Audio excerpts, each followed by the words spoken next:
अस्सलाम वालेकुम अस्सलाम वालेकुम। उम्मीद करता हूँ खैर से होंगे और भरपूर इंजॉय कर रहे होंगे।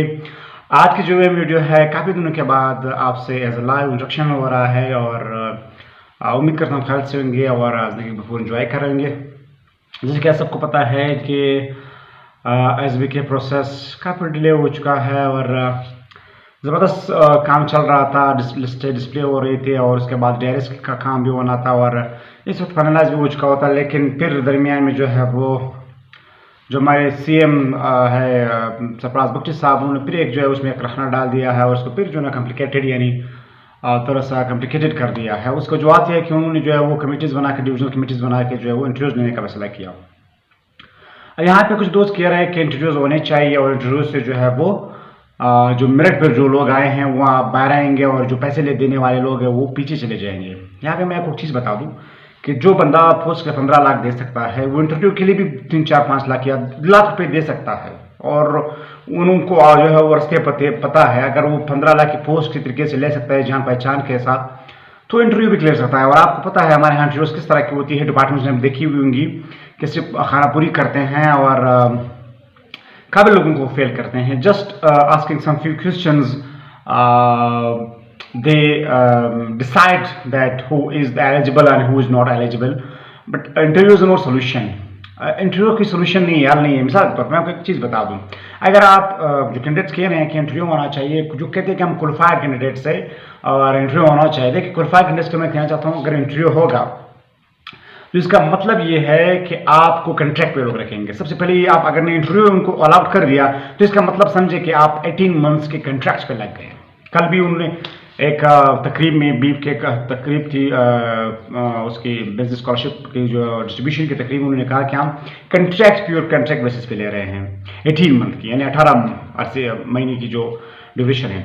अगर आप एक बंदा मिसाल के तौर पर BS एजुकेशन करता है 4 साल, एक बंदा जो B.Ed करता है जो है मिसाल के तौर पर 3 साल, एक बंदा जो है वो मास्टर्स लेवल उसने की है, तालीम की है, फिर 18 महीने कॉन्ट्रैक्ट पे आप रखेंगे, फिर उसके बाद फिर 18 महीने कॉन्ट्रैक्ट, फिर इस तरह 18 महीने कॉन्ट्रैक्ट। एक कॉन्ट्रैक्ट से इसके मसले ये होगा कि कैंडिडेट्स जो है वो फिर इस फील्ड की तरफ नहीं आएंगे। यार एक बंदे को अगर एक पोस्ट मिल रही है 18 महीने, वो जो है वो भी कॉन्ट्रैक्ट बेसिस पे 40-50 हज़ार सैलरी पे, तो वो बंदा पागल है जिस तरफ आएगा, वो तो जाएगा किसी गवर्नमेंट जॉब की तरफ जहाँ पर परमानेंट जॉब उसका वहाँ पे वो लगेगा, फिर इस तरफ तो नहीं आएगा।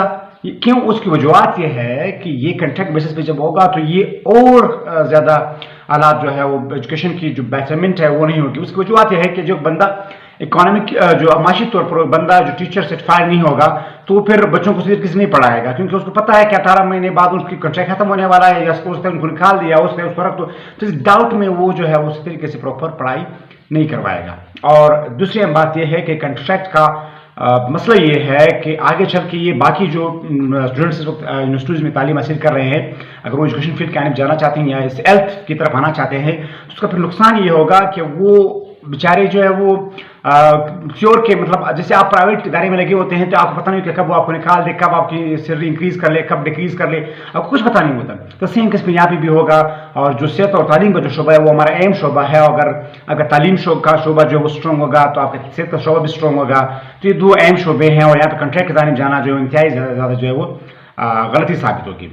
और रही बात इंटरव्यू के हवाले से, तो इंटरव्यू आपको पता है हमारे यहाँ किस तरह के इंटरव्यूज होते हैं। अगर ये डिपार्टमेंट जो सेक्रेटरीज बैठे होंगे और जो इंटरव्यूज लेने वाले जो सेक्रेटरीज होते हैं वो सारे 2 नंबर करप्ट सेक्रेटरीज हैं। उनका करेक्टर आपको नहीं पता, वो कहते हैं कि ईमानदार बंदे हैं।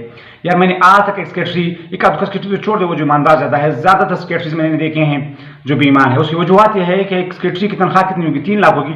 3 लाख में उसके कलिशान बंगला भी होता है, उसके साथ गाड़ियों का लेन भी होता है। कहाँ से आई जो सारी गाड़ियाँ और ये बंगला वगैरह, 3 लाख सैलरी से आई। एक सेक्रेटरी की तनख्वाह 3 लाख से अबाव नहीं है, 350 से अबाव नहीं है एक सेक्रेटरी की तनख्वाह। तो ये जो उनके साथ जो लग्जरी कार्स, उनके बच्चे भाई ऐश वैशत कर रहे हैं और उनके साथ जो है वो बड़े बड़े प्लाट्स, ये कहाँ से आई? ये उनकी सैलरी से आई नहीं, ये करप्ट लोग हैं, ये अपने डिपार्टमेंट से करप्शन करते हैं। तो यहाँ पे आपका खाक कर वो करेंगे।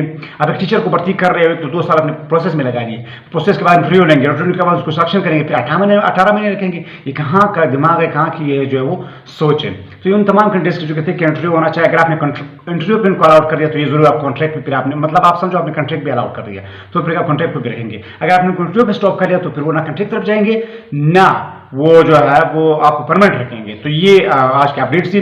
और आज एक और बात कि आज 29 तारीख है और आज पेशी है, और पेशी का जो बेंच है वो चेंज हो चुका है, और रोजदीन